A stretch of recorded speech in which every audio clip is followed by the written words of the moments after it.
How the hell are you, pro wrestling fans? And welcome to Pro Wrestling History Radio Daily.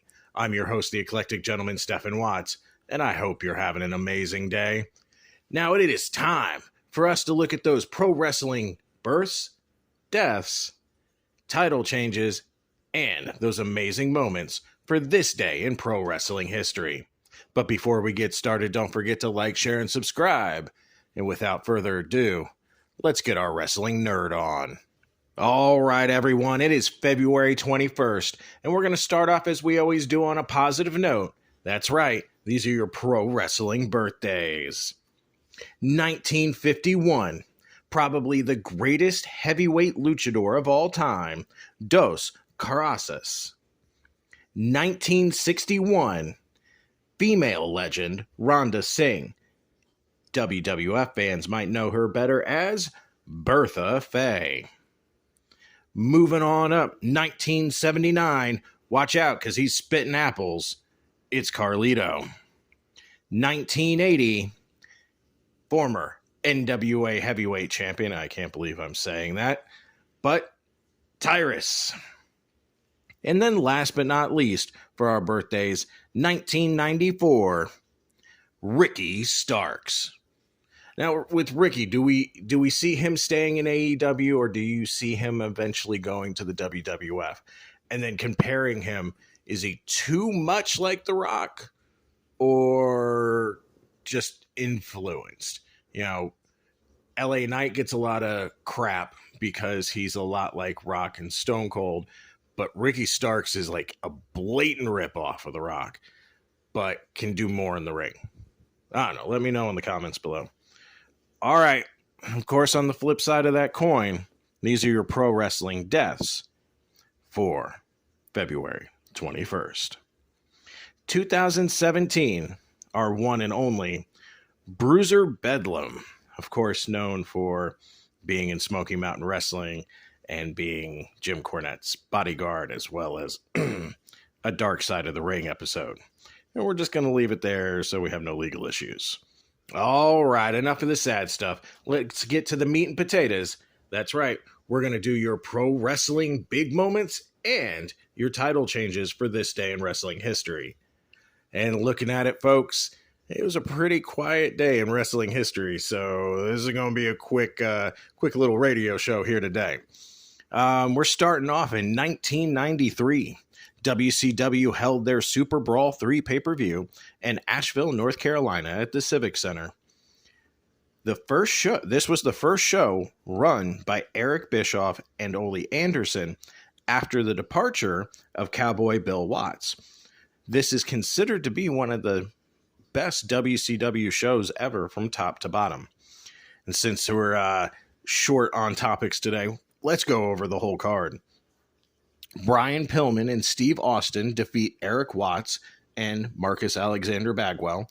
So Daddy's gone, so Eric Watts starts losing. Not surprising. Too Cold Scorpio defeats Chris Benoit with 1 second left in their 20-minute time limit. A lot of people don't realize this, that Benoit had a run in WCW before his later run in ECW in the late 90s. WCW, after the ECW run into WCW.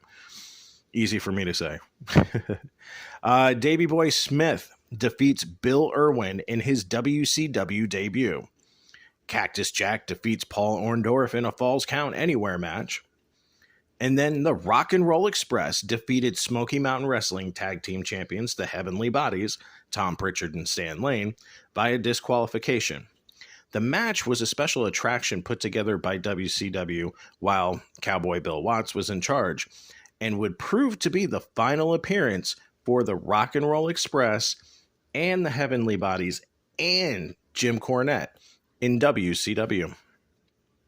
United States Champion Dustin Rhodes defeats Max Payne via disqualification. Barry Windham defeats the Great Muta to win the NWA World Heavyweight title. This was during the time when WCW and NWA were not really seeing eye to eye. So the NWA title was still being put on WCW television, but was almost treated like a secondary title because there was the WCW World Heavyweight title. And speaking of that, WCW World Champion Big Van Vader defeats Sting in a White Castle of Fear leather strap match. The match was hyped with vignettes of Sting going into the mountains to find Vader and challenge him to the match, which turned out to be just a regular strap match and had absolutely positively nothing to do with those delicious burgers, much to the chagrin of Kumar and what's that other guy's name? Harold and Kumar. My son loves that movie. Moving on to our second and last note of the day. 1999, back to WCW, holding Super Brawl 9 in Oakland, California at the Oakland Arena. The show saw Rey Mysterio lose his mask in a tag team match with Kevin Nash. Several days later, Mysterio was scheduled to have a mask versus mask match with Psychosis in Mexico. When Mysterio unmasked in WCW, then showed up for his match with Psychosis wearing his mask, there was a huge outcry from the fans in Mexico and Lucha fans altogether who felt that Mysterio was disgracing his career and reputation by wearing the mask again after losing it. So, I mean, I remember when this happened and all up on the news boards on AOL and so forth. It was a huge deal to us wrestling smart marks, whatever you want to call it at the time. But since we're short, let's go over the whole show here and compare it to the other one. See if which one we think's better. Booker T defeats Disco Inferno. Wah, wah, wah. Chris Jericho defeats Perry Saturn via countout. WCW Cruiserweight Champion Billy Kidman defeats Chavo Guerrero Jr. Chris Benoit and Dean Malenko defeat Barry Windham and Kurt Hennig in a double elimination WCW World Tag Team Title Terminate match. Not terminate, terminate. Notice here that Chris Benoit and Barry Windham were on the 93 Super Brawl card, and they're here on the 99 Super Brawl card.